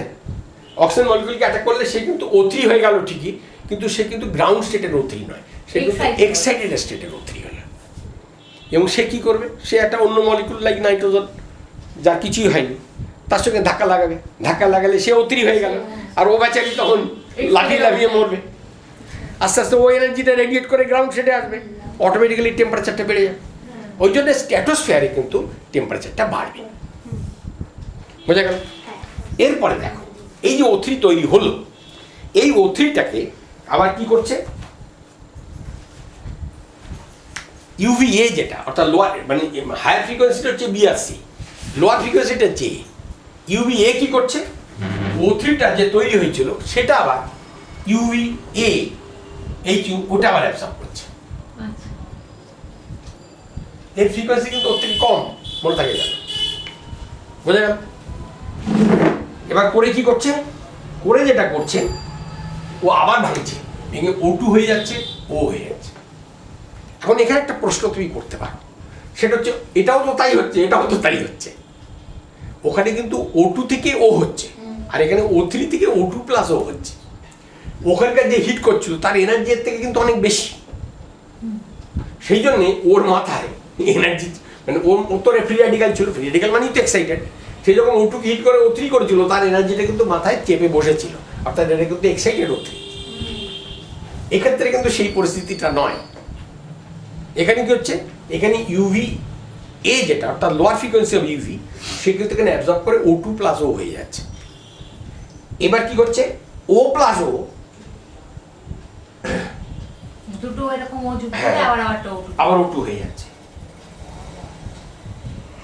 বা ও প্লাস O3 2O2 হয়ে যাচ্ছে। কিছু ও প্লাস O2 হচ্ছে, কিন্তু এটাই মেজার হচ্ছে আর কি, কারণ O3 বলে যেগুলো হচ্ছে সেগুলো ও ফ্রি র্যাডিক্যালটা করছে। মানে এইখানে কিন্তু খুব একটা হিট জেনারেশন হচ্ছে না, হিট জেনারেশন যা ওখানে বেশি হচ্ছে, মানে তৈরি হওয়ার সময়। আচ্ছা এতে কি কাণ্ডটা হলো, কাণ্ডটা হলো এই ওজন তৈরিও হলো, ডিস্ট্রয় হলো, মাঝে পড়ে ইউভি টোটাল ছেঁকে বেরিয়ে চলে গেল। কারণ ইউভি হাই ফ্রিকোয়েন্সিটা ওই কাণ্ড করলো, তৈরি করতে লাগছে আর লোয়ার ফ্রিকোয়েন্সিটা ডিস্ট্রয় করতে লাগছে। ফলে ওইখানে দেখা যাবে একটা কনস্ট্যান্ট ফ্রিকোয়েন্সি, কনস্ট্যান্ট স্ট্রেংথের ওজন তৈরি হয়েছে, ওটা কিন্তু বাড়ছে না। যত দিন যাবে, আজ থেকে 100 বছর আগেও ওখানে যে ওজন কনসেন্ট্রেশন ছিল এখনো কিন্তু তাই থাকার কথা। কারণ যেভাবে তৈরি হচ্ছে সেইভাবে rate of formation and rate of disintegration যখন সমান হয়ে যাবে তখন ওটা ইকুইলিব্রিয়াম চলে যাবে, তখন ওটা আর বাড়বেও না কমবেও না, একটা জায়গায় এসে দাঁড়িয়ে যাবে, তাই তো? ওই জন্য ওটাকে আমরা বলি ওজোন লেয়ার, এবং ওজোন লেয়ারটা ওইভাবেই তৈরি হচ্ছে। ওজোনোস্ফিয়ার, এটা ওজোন স্তর বলে। ওটা আছে কোথায়, স্ট্র্যাটোস্ফিয়ারে। স্ট্র্যাটোস্ফিয়ার কি করছে, ইউভিটা ফিল্টার করে দিচ্ছে। ইউভি ফিল্টার হয়ে গেলে কি হলো, আগে আয়নোস্ফিয়ার তোমাকে এক্স রে অব্দি ফিল্টার করে দিল, স্ট্র্যাটোস্ফিয়ার এসে ইউভি পর্যন্ত ফিল্টার হয়ে গেল, তার পরে থাকবে কি ইনফ্রারেড আর ভিজিবল রেস, সেইটাই কিন্তু আমাদের ট্রপোস্ফিয়ার এসে ঢুকছে। ফলে ট্রপোস্ফিয়ারে যত জীব জন্তু অমুক তমুক সব ট্রপোস্ফিয়ারই থাকবে, কারণ তাতে এইসব বিপদ আপদগুলো নেই। কি বললাম, মাথা ঢুকলো? এই জন্যে তোমার ট্রপোস্ফিয়ারে তোমার এসে এখন প্রশ্ন হচ্ছে, যদি এবার হিউম্যান আমরা কি করছি, আমরা এখানে পৃথিবী তো এখন আমরা সভ্য হয়েছি, কিন্তু পৃথিবীটা তো এখানে যখন তৈরি হয়েছিল তখন তো এরকম ধরনের কেউ কিছু ছিল না, তখন প্রাকৃতিকভাবেই সব ঘটনাগুলো ঘটেছে। এবং এই যে জীব জনবাদ যে পরিবেশ তৈরি হয়েছে, পরিবেশ কেন তৈরি হয়েছে, কারণ এখানে ইনফ্রারেড এই ইউভি রে আসতো না, এক্স রে, ইউভি রে, গামা রে, এইগুলো যদি ঢুকতো এখানে, তাহলে এখানে কিন্তু কখনোই কোনো জীব সৃষ্টি হতে পারতো না। তাহলে প্রাকৃতিকভাবে এটা তৈরি হয়েছে। এইভাবে করতে করতে আমরা এখন ডেভেলপ করে গেছি। এবার আমাদের কি দরকার, আমাদের দরকার হচ্ছে এটা চাই, ওটা চাই, সেটা চাই। আমরা কি করলাম, আমরা বেশ কিছু পলিউট করতে আরম্ভ করলাম জেনে শুনে। ফলে আমরা ফ্রিজের মধ্যে যে গ্যাসটা ব্যবহার করতাম, ফ্রেমন ব্যবহার করতাম, CF2Cl2, ক্লোরোফ্লোরোকার্বন। ক্লোরোফ্লোরোকার্বন কিন্তু ক্লোরোফ্লোরোকার্বন শুধু CF2Cl2 না, CF2Cl2 যদি বেশি ব্যবহার করা হয়, CF2Cl2, কিন্তু CFCl3 এটাও ক্লোরোফ্লোরোকার্বনের মধ্যে পড়ে। CFCl3 এটাও কিন্তু CF3Cl এটাও ক্লোরোফ্লোরোকার্বনের মধ্যে পড়ে। এরা সবাই কিন্তু জেনে রাখবে, এরা সবাই কিন্তু ওজোন লেয়ারকে ডিস্ট্রয় করে। প্রশ্ন কিভাবে করে, CFCl3 আমরা এখানে তো উড়িয়ে ছাড়ছি। আগে কি হতো, স্প্রেতে এই যে সেন্টের যে সলভেন্ট, সেই সলভেন্ট কিন্তু ক্লোরোফ্লোরোকার্বন ব্যবহার করা হতো। কারণ ক্লোরোফ্লোরোকার্বনের বিউটি হচ্ছে এটা অর্ডিনারি টেম্পারেচারে গ্যাস, কিন্তু উচ্চ চাপে তরল। তো ফ্রিজে ব্যবহার করা হতো, আবার আমাদের স্প্রেতেও ব্যবহার করা হতো। আর এতে কি হতো, সব পারফিউমটা ডিজলভ করা হতো, করে ওইটা নিয়ে স্প্রে করলে তোমার গ্যাসটা তো উড়ে বেরিয়ে চলে গেল, তোমার গায়ে পারফিউমসের মলিকুলগুলো রেগে গেল, তোমার গা দিয়ে বেশ পারফিউমের গন্ধ বেরোলো, মনের আনন্দে থাকবে। তো এটা হতো। কিন্তু মুশকিল কোথায় হলো, এই যে দিনের পর দিন লক্ষ লক্ষ লোক যে ক্লোরোফ্লোরোকার্বনগুলো সব ছাড়তে আরম্ভ করলো, এগুলো বাতাসের সঙ্গে মিশে যাচ্ছে। আর এটা বায়োডিগ্রেডেবল নয়। বায়োডিগ্রেডেবল কাকে বলে জান? রেখে দিলে আস্তে আস্তে যেটা নষ্ট হয়ে যাবে, অর্থাৎ নর্মালি ও ভাঙবে না, ও যতদিন থাকবে চলে যাবে। ফলে এইগুলো ডিফিউজ করতে করতে করতে স্ট্র্যাটোস্ফিয়ারে ঢুকেছে। স্ট্র্যাটোস্ফিয়ার তো ইউভি রেজ অ্যাভেলেবল। যতক্ষণ পর্যন্ত ইউভি রের এক্সপোজার না হচ্ছে ততক্ষণ পর্যন্ত যেমন আছে তেমন আছে। কিন্তু যেই ইউভি রের মধ্যে ঢুকলো তখন কি হয়?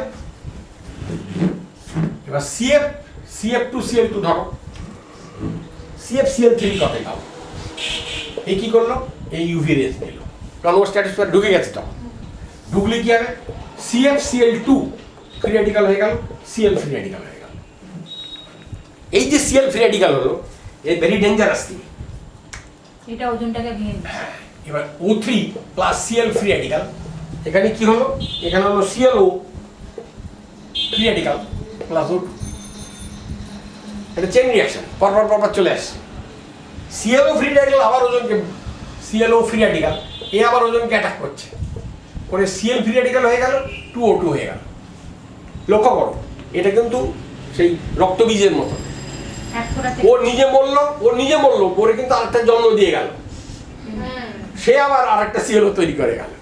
তার মানে চলতেই থাকবে। চেইন রিঅ্যাকশন এটা।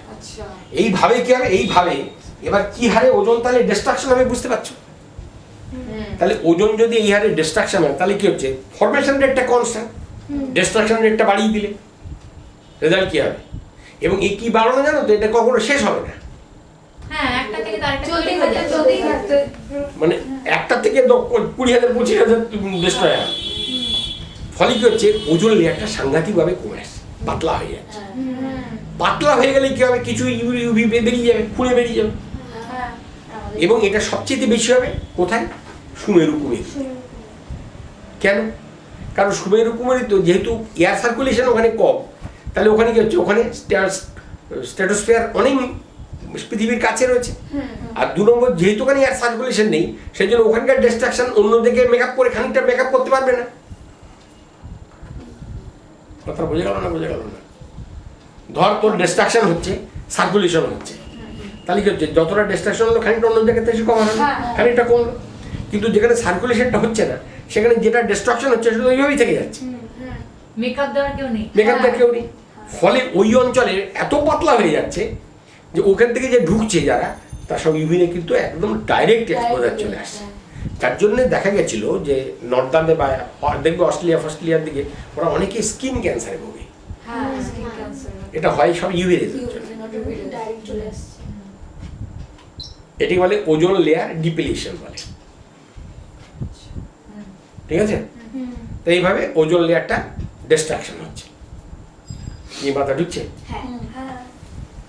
বেশ। এরপরে তাহলে আমরা কোন পর্যন্ত এলাম? আমরা এলাম বায়ুমণ্ডল সম্পর্কে আলোচনা করতে করতে আমরা এখানে এলাম যে ওজোন লেয়ার কিভাবে তৈরি হচ্ছে, ওজোন লেয়ার কিভাবে ডিস্ট্রাকশন হচ্ছে। বেশ।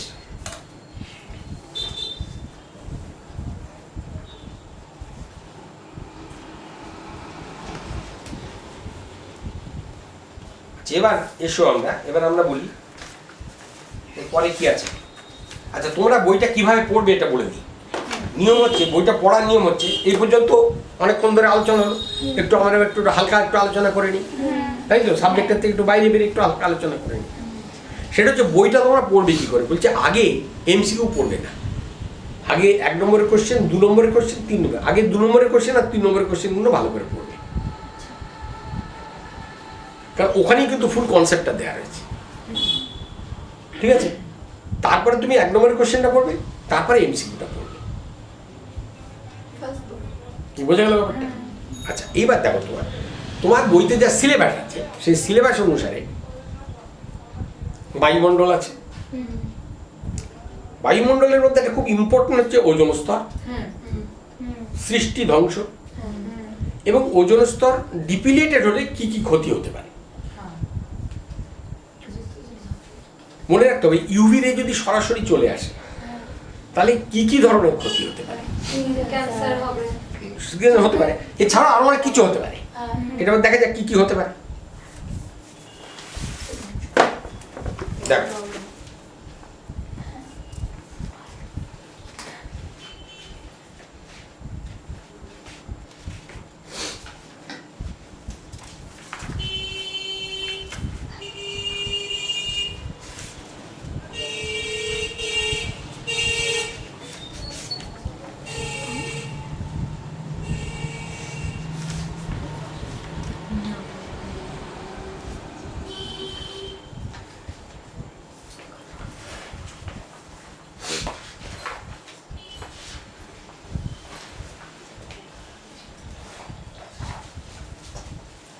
আচ্ছা, এখানে একটা কথা বলি, সেটা হচ্ছে তোমরা জানো যে স্ট্র্যাটোস্ফিয়ারে আরেকটা গন্ডগোল পকে, সেটা হচ্ছে যারা যে সমস্ত জেট প্লেন, এই জেট প্লেন কিন্তু আরেকটা ডেঞ্জারাস জিনিস। কেন? কারণ জেট প্লেন তোমরা জানো, ও জেট প্লেনটায় ওরা কি ওরা জেট সিস্টেমে চলে, তো ফলে ওখানে ফুয়েল কম্বাসন হয়। মানে যে ধরো যেখানে বাতাস আছে সেখানে প্রপেলার সিস্টেম চলে, অর্থাৎ এটা ঘুরছে, ও টানছে, ওটার যে ফোর্সটাই করছে। কিন্তু স্ট্র্যাটোস্ফিয়ারে গিয়ে সেখানে বায়ু চাপটা এতটাই কম যে ওখানে কিন্তু ওই প্রপেলার দিয়ে ওখানে কিন্তু ফোর্স জেনারেট করা যায় না।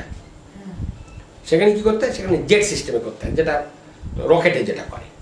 অর্থাৎ ফুয়েলটাকে দিয়ে একদিকে বার করে দিলে ওর নিচের দিকে থ্রাস্ট করছে, ওপর দিকে গিয়ে, ঠিক আছে? তো তো এইটাকে আমরা বলি ওই জেট সিস্টেম, ওদের সিস্টেমটা দিয়ে। কিন্তু এখানে বিপদটা হচ্ছে তুমি তো প্রচুর জ্বালানি কম্বাসন করছো এবং সেটা এক্সল করছো, ছেড়ে দিচ্ছ।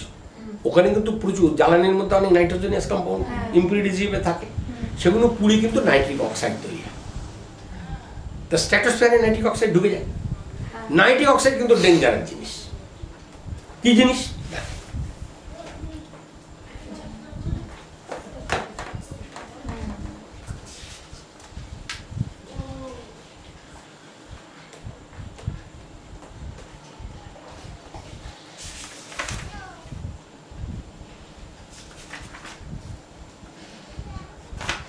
আমার ফোনটা দিলে দেখো, ফোনটা ঘুরতে, আমার ফোনটা, আমার ফোনটা দে।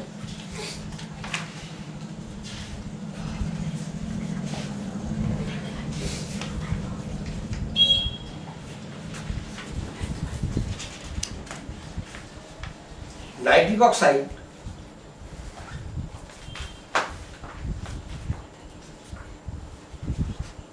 নাইট্রিক অক্সাইড মেকানিজমটা দেয়নি। তোদের বইটা দিত 11-এর বইটা,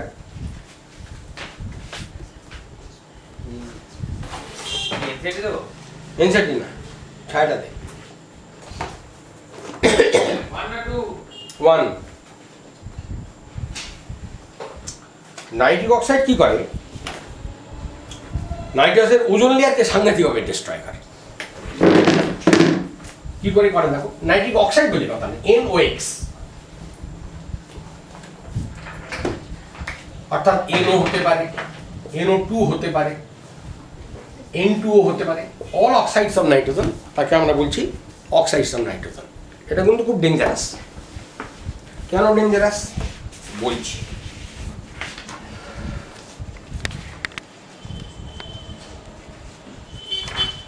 এটা তো কোনটা দিলি, ফার্স্ট পার্টটা দিলি তো 1 বললে তো।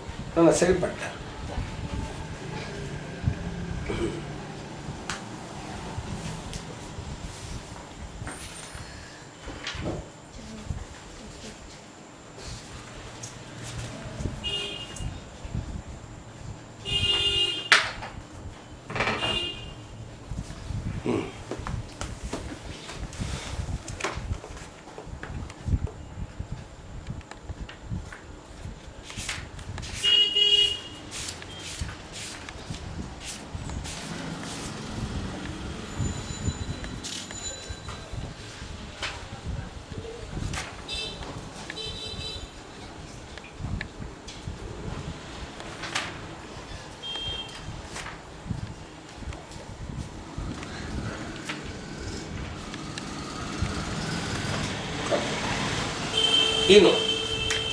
NO প্লাস O3, NO তো এখানে পৌঁছে গেছে, NO ওখানে তো O3 আছে, কি হয় NO2 প্লাস O2, ঠিক আছে? ব্যাপারটা কোন ক্লিয়ার হচ্ছে না যে এটা স্ট্র্যাটোস্ফিয়ার। স্ট্যাটাস তুমি তো ছাড়ছো স্ট্র্যাটোস্ফিয়ারে গিয়ে, তো না ছিল ওখানে এনো তো ডাইরেক্ট ওজনের কন্ট্যাক্টে চলে আসবে। এবং ওরা কি করছে, এনো O3, ওখানে তো কিছু O3 আছে, সেই O3 করে অ্যাটাক করে NO2 + O2 করছে। NO2 কি করছে, NO2 আবার যে এখানে বলছে NO2 + O2, O3 হয়ে যাচ্ছে, NO2 + O কোথাতে এলো, the extensive studies of the etc. oxides of nitrogen in the stratosphere adversely affect on ozone layer. The main source of the oxides are the supersonic etc. etc. The reaction O3 NO kills NO2 and O2. This NO2 combines with oxygen atom, which is always produced in the stratosphere. Decomposition of O3 and O2 under the influence of UV radiation to regenerate NO. তাহলে NO2 plus O free radical স্ট্র্যাটোস্ফিয়ারে কিন্তু O free radical প্রচুর পরিমাণে আছে। ওর সমস্যা কি হচ্ছে, NO হয়ে যাচ্ছে আর O2 হয়ে যাচ্ছে, NO আবার O3 কে গিয়ে অ্যাটাক করছে, মানে পুরো সাইকেল চলছে, এটাও সেই চেনের মতো সেই চেনের মতো চলছে। তাহলে আলটিমেটলি কি দাঁড়াচ্ছে, কি আলটিমেটলি ওজন ব্যাচের অবস্থাটা একটাই, ওজন অবস্থাটা খুব খারাপ হয়ে যাচ্ছে। তাহলে এইভাবে যদি ওজন ডিস্ট্রাকশন হতে থাকে আলটিমেটলি কতক্ষণ টিকবে? সেই জন্যে যে ওজন লেয়ার ডিপ্লেশনের পরে কিন্তু এটা ইনভেস্টিগেশন হচ্ছে, ইনভেস্টিগেশন হওয়ার পরে এই জিনিসগুলো কিন্তু টোটালি এখন খুব রেস্ট্রিক্ট করে দেওয়া আছে। প্রথমত CFC ব্যবহার প্রায় অলমোস্ট বন্ধ হয়ে যাওয়ার মুখে হয়েছে, ইত্যাদি ইত্যাদি। আচ্ছা, এইবারে বলছে এফেক্ট অফ ওজন হোল ইন দি এনভায়রনমেন্ট। বাতাসে এই যে ওজন লেয়ারটা যে ছোট হয়ে পাতলা হয়ে যাচ্ছে তার এফেক্ট কি হবে। প্রথম বলছে এফেক্ট অন ক্লাইমেট, বায়ুমণ্ডলে কি অবস্থা হবে। ফার্স্ট থিং বলছে if the ozone layer in the atmosphere is destroyed, the UV radiation emitted by the sun instead of being absorbed by this region will be incident on the earth's surface. Consequently the temperature of the earth's surface will increase. তার মানে তুমি যদি UV রে যদি ট্রোপোস্ফিয়ারে ঢুকে পড়ে তাহলে এখানে কিন্তু ট্রোপোস্ফিয়ারের টেম্পারেচারটা বাড়বে, কারণ স্ট্র্যাটোস্ফিয়ারে যে কারণ জন্য ওরা বাড়িয়েছিল সেই কারণটা এখানেও ঘটবে। তাহলে বিশ্বে যে উষ্ণায়ন আমরা যেটাকে বলছি বা গ্রিন হাউস এফেক্ট, আমি এখনও সেটা নিয়ে আলোচনা করিনি, কিন্তু সেখানে কিন্তু এই ওজন লেয়ার ডিপ্লেশনে ওয়ান অফ দি রিজন হচ্ছে যে গ্রিন হাউস এফেক্টে ট্রোপোস্ফিয়ারের টেম্পারেচারটা বাড়তে পারে। Number 2, in the absence of ozone layer in the stratosphere, the UV radiations will directly reach to the earth's surface. The radiation is extensively harmful for human beings. মানুষের মধ্যে বা যে কোনো হিউম্যান বলে কথা না, যে কোনো জীব জন্তু সব ক্ষেত্রে, তো তাদের কি হবে, তাদের বেঁচে থাকাটা মুশকিল হয়ে যাবে। Effects on plants, animals and other living organism, মানুষের ক্ষেত্রে তো হবেই, প্লান্টের ক্ষেত্রে কি হবে, incidence of UV radiation on the earth surface will hinder the process of photosynthesis. Photosynthesis ব্যাহত হবে, হ্যাঁ, সালোক সংশ্লেষণ ব্যাহত হবে। ব্যাহত হলে কি হবে, ব্যাহত হলে উদ্ভিদ কিন্তু করতে পারে না, মারা যাবে, ঠিক আছে। As a result, the production of crops will decrease. UV radiation will naturally increases the Earth's average surface temperature. Water bodies will dry up, and water from the soil will evaporate. ইত্যাদি, খরা দুর্ভিক্ষ এগুলো হবে। তো এইটাই হচ্ছে main effect of UV radiation, বিপজ্জনক এটা এই কারণের জন্য। তাহলে আমরা একটা জিনিস শিখলাম, গ্রিন হাউস এফেক্টের ক্ষেত্রে ইউভি এর ভূমিকা রয়েছে, অবশ্যই ভূমিকা আছে, এটা নিয়ে কোনো কথা হবে না। মানে আগে আমরা যেটা জানতাম শুধু ইনফ্রারেড গ্রিন হাউসের ক্ষেত্রে, না না, ব্যাপারটা দেখুন, কারণ দেখুন এনার্জি যে ছাড়বে সেই কন্ট্রোল করবে। আজকে তুমি স্ট্র্যাটোস্ফিয়ারের টেম্পারেচার বাড়ছে কেন, যদি ইউভির কোনো কিছুই না করে তাহলে স্ট্র্যাটোস্ফিয়ারের টেম্পারেচার -56 থেকে 0 ডিগ্রি হচ্ছে, তাহলে তো বাড়ছে কেন, বাড়ছে কেন? তা ও যদি বাড়ে তাহলে ও ওখানে যে কাণ্ডই বাড়াবে তো এখানে এসে তো সে একই কাজটা করবে, ঠিক আছে তো। নেক্সট, এরপরে আমরা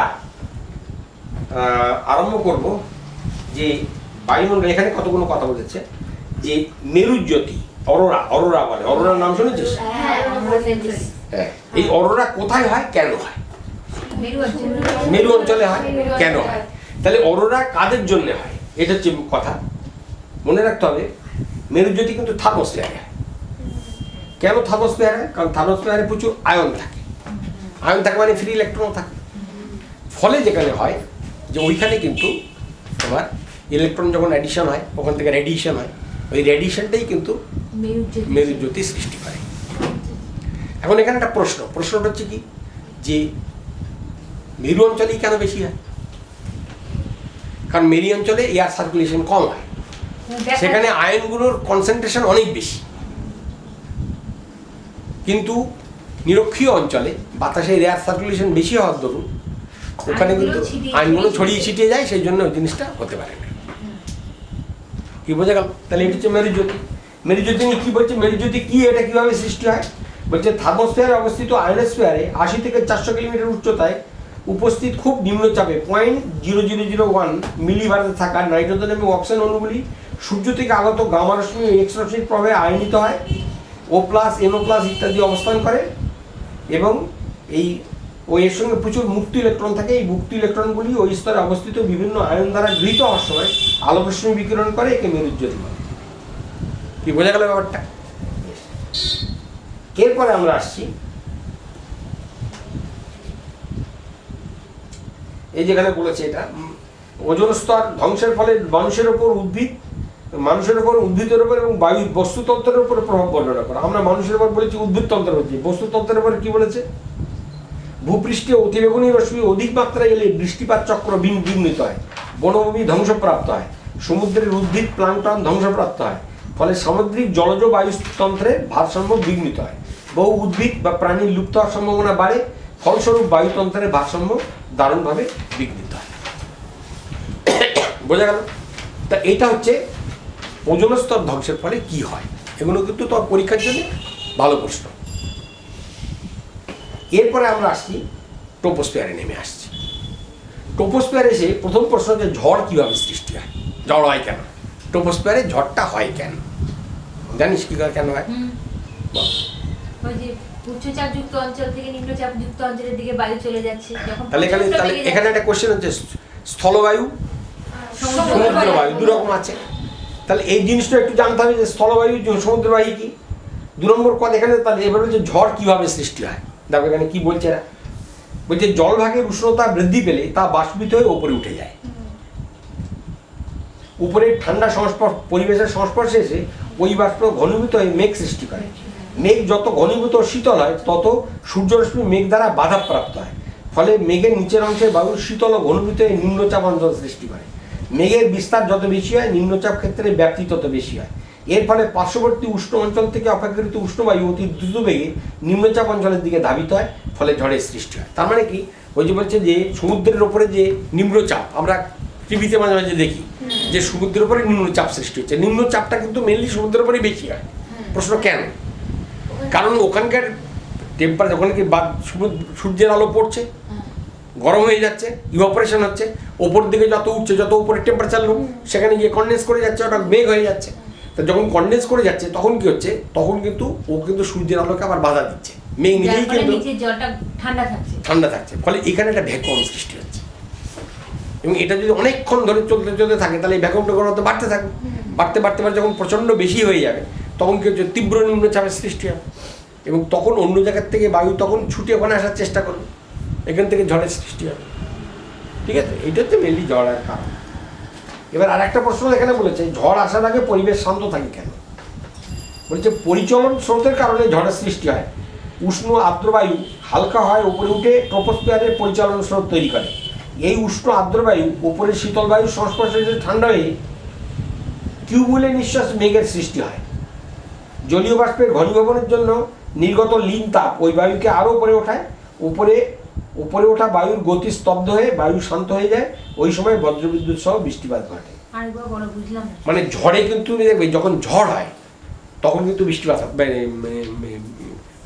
হয় না, কি বলে, বজ্রবিদ্যুৎটা হয় না। বজ্রবিদ্যুৎ কিন্তু যখন ঝড় হয়, ঝড়ের সময় কিন্তু বজ্রবিদ্যুৎ হয় না।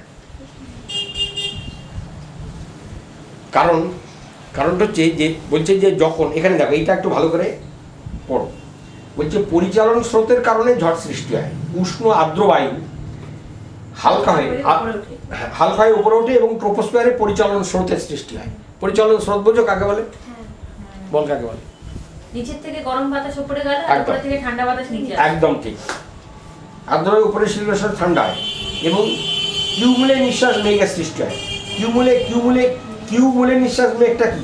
কিউমুলো নিম্বাস কিউমুলে সরি নিম্বাস বলছি, নিঃশ্বাস বলছি, নিম্বাস মেঘের সৃষ্টি হয়। কিউমুলে নিম্বাসটা কি? বৃষ্টি হওয়ার যে হ্যাঁ এক্স্যাক্টলি। আচ্ছা বল, কোন মেঘে বজ্রবিদ্যুৎ সব বৃষ্টি হয় না? হয় না হ্যাঁ। সিরাস সেটা কি মেঘ? সেটা কি মেঘ? সাদা মেঘ। সাদা মেঘ, তুলোর মতো। সাদা মেঘে কিন্তু কখনো বৃষ্টি হয় না। পালকের মতো। কি বললাম না, সাদা মেঘের হাইট অনেক বেশি, হালকা ঘন হয়। অনেক হালকা, অনেক বেশি। ওটা হচ্ছে অ্যাকচুয়ালি ওখানে যে বরফের মানে ফাইন যেটা হয়, মানে ওটাকে ফগের মতন হয়ে যায় ওটা। আচ্ছা মানে ফগ মানে কি জানিস তো, যেগুলো বরফের ফগ যেগুলো আর কি, ওরকম হয়ে যায়।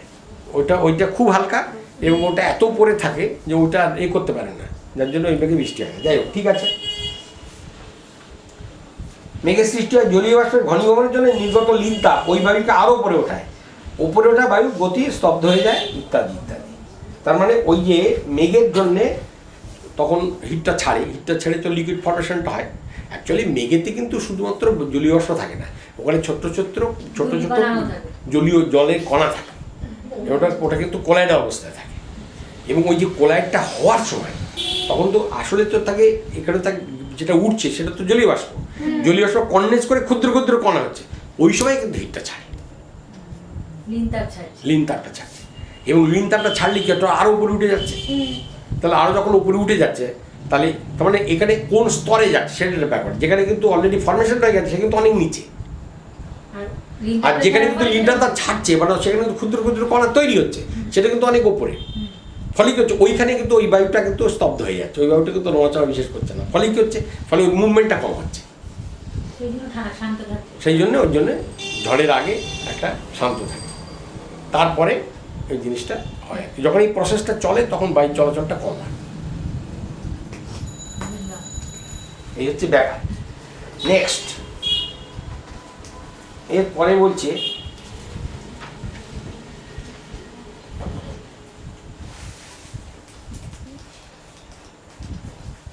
মন্ট্রিল প্রোটোকল কি?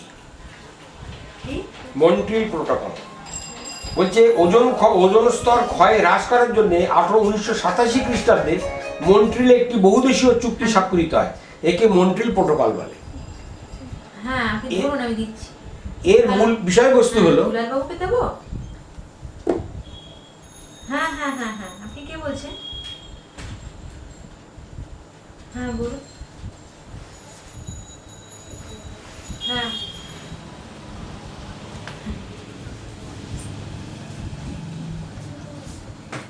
হ্যাঁ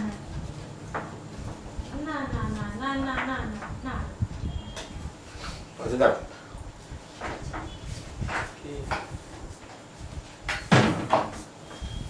কে গো? তোমার নাম ওই ঠিক আছে। এর মূল বিষয়বস্তু হলো 1995 সালে, মনে রাখতে হবে 1987 সালেই কিন্তু এটা হয়েছিল এবং সেখানে বলা হয়েছিল 1995 সালের মধ্যে সিএফসির ব্যবহার 50% হ্রাস করতে হবে। সেটা অলরেডি করে হচ্ছে এবং 2000 সাল নাগাদ সিএফসির ব্যাপার সম্পূর্ণরূপে বন্ধ করতে হবে। তখন কিন্তু ওরা একটা চুক্তি স্বাক্ষর করেছিল, সারা পৃথিবীর বোধহয় 25টা দেশের অংশগ্রহণ করেছিল এবং ক্লোরিন জাতীয় গ্যাসের উৎপাদন ধাপে ধাপে কমিয়ে আনতে হবে এবং 2000 সাল নাগাদ সম্পূর্ণ বন্ধ করতে হবে। এটি কিন্তু মন্ট্রিল প্রোটোকল। মন্ট্রিলে এই মানে এটা প্রোটোকলটা হয়েছিল, ওখান থেকেই এই ব্যাপারটা হয়েছিল। কমাতে হবে, সোজা কথা। এইটা মন্ট্রিল প্রোটোকল বলে। হ্যাঁ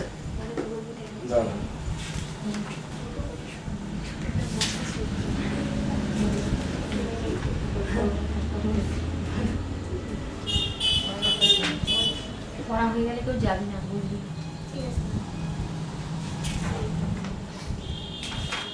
এখানে একটা কথা বলি, সেটা হচ্ছে ম্যাগনেটোস্ফিয়ার বলতে কি বোঝো? ম্যাগনেটোস্ফিয়ার হচ্ছে এক্সোস্ফিয়ারের উপরে অবস্থিত এবং মহাশূন্য পর্যন্ত বিস্তৃত বায়ুমণ্ডলের সর্বশেষ স্তরকে ম্যাগনেটোস্ফিয়ার বলে। এই বিস্তৃতি ভূপৃষ্ঠের 1500 কিলোমিটার উচ্চতা থেকে 10,000 কিলোমিটার পর্যন্ত হতে পারে। এই স্তরটি প্রায় বায়ুশূন্য। এই স্তরে ইলেকট্রন প্রোটন দ্বারা গঠিত একটি স্থায়ী তড়িৎচুম্বকীয় ক্ষেত্রের অস্তিত্ব আছে। এটি ভূচৌম্বক ক্ষেত্রের উৎস। তো এটা মোটামুটি আমাদের হলো, খানিকটা হলো। এর আমি আবার বলি, তোমাদের মেইন যে ব্যাপারটা, এই চ্যাপ্টারের মধ্যে মেইন ব্যাপার কি কি আছে সেটা একটু বলে দিই। মেইন ব্যাপার হচ্ছে বায়ুমণ্ডল। মেইন ব্যাপার এর মধ্যে যে এই আইটেমগুলো খুব ইম্পর্টেন্ট এবং এর উপরে বেস করে কিন্তু করা আছে। একটা হচ্ছে বায়ুমণ্ডল। তো বায়ুমণ্ডল আমরা আলোচনা করলাম। 2 নম্বর হচ্ছে ওজোন স্তর, এটা আলোচনা করেছি, এটা আলোচনা করেছি।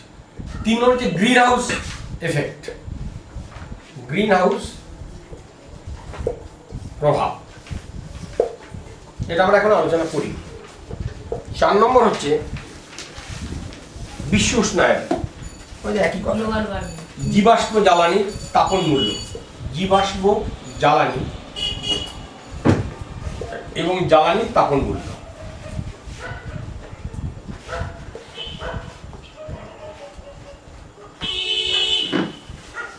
আর হচ্ছে স্থিতিশীল উন্নয়ন,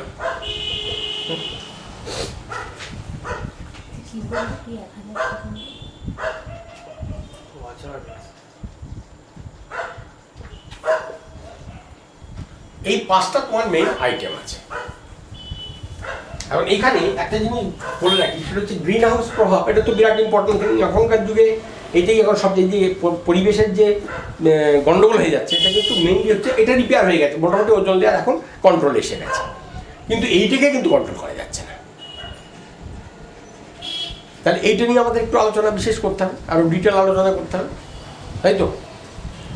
আমরা আরম্ভ করেছিলাম কটায়? 5:15 মানে 5:30। না, 5:10 হবে। 5টা 5 আরম্ভ করেছিলাম। তো এখন যে টাইম আছে, এখন কটা বাজে? 6:30। 6:23। 6:23। আচ্ছা, এখন গ্রিন হাউস এফেক্টটা আলোচনা করা যেতে পারে না পারে না, কি মনে হচ্ছে? দম আছে না ফুরিয়ে গেছে? আছে আছে আছে আছে তো? এইদেরকেও জিজ্ঞেস করো যারা আছে তোমার লাইনে। এখানে কেউ নেই, 2 জন আছে। বাকিরা কোথায় গেল? সুমন কল্যাণ মন্ডল, একটা কে মানসী মন্ডল। আর কে? মানসী মন্ডল। আচ্ছা, তো সুমন মানে সুমন টুমন তো ফিজিক্সের টিচার, ও আচ্ছা। ও আছে। তাহলে এক কাজ করো, আজকে এই এইটুকুই থাক। পর্যন্তই থাক। একটু হজম হোক। এটা হজম হোক একটু ভালো করে। আচ্ছা, আমরা পরের দিন যেটা করবো, গ্রিন হাউস এফেক্ট, জীবাশ্ম জ্বালানি, স্থিতিশীল উন্নয়ন, এই 3টের উপর আলোচনা করবো করে জিজ্ঞেস করবো। মেইন ব্যাপারটা হচ্ছে যে অবজেক্টিভ, যেটা অবজেক্টিভ মানে তোমার কনসেপ্টটাকে ঠিক রাখতে হবে, বুঝতে পারছো না? হয়ে গেলে আর কিছু না। 5 নম্বর আছে, ঠিকই আছে, প্রশ্নগুলো ওর সময় দেখে নেবে, কিন্তু কনসেপ্ট ঠিক থাকলে কী হবে, একটু উল্টো পুল্টো কোশ্চেন দিলেও কিন্তু তুমি মোটামুটি লিখে দেবে, এবং লিখে দিলে কী হবে, কোনো সমস্যা নেই। নিয়ম হচ্ছে কিছু প্রবলেম কোশ্চেনগুলো করতে হয়। এমনি এখানে একটা কঠিন কোশ্চেন করে না, খুব কমন কোশ্চেনই করে, ঠিক আছে? তার মধ্যে গ্রিন হাউস এফেক্ট, জীবাশ্ম জ্বালানি, জ্বালানির তাপন মূল্য এবং স্থিতিশীল উন্নয়ন, এই 3টের উপর আলোচনা করলে এই চ্যাপ্টার শেষ হয়ে যাবে, ঠিক আছে? তারপরে আমরা পরের চ্যাপ্টারে চলে যাব। তুমি কোনটা পারবে?